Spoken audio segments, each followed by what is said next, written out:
অন্ধের মতো দিগ্বিদিক জ্ঞান হারিয়ে ছুটতে থাকে শৌনক। বারান্দায় আলো জ্বলছে না, সবকটা জানালাও বন্ধ, মানে প্যাসেজটা পুরোপুরি অন্ধকার।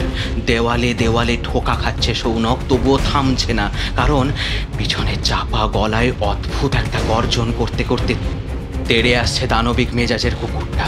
শৌনক একবার পাশের ঘরে ঢুকেছিল, সবে ঢুকে সামনের দরজাটা বন্ধ করতে যাবে, অমনি পিছনে টাইসনের গলা।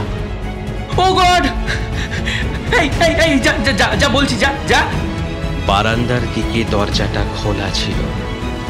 দরজা খুলে আবার বাইরের দিকে ছুটতে থাকে শৌনক।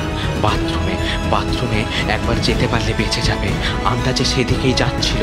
হঠাৎ মাথায় একটা কিছু ভারী জিনিস লাগলো ওর।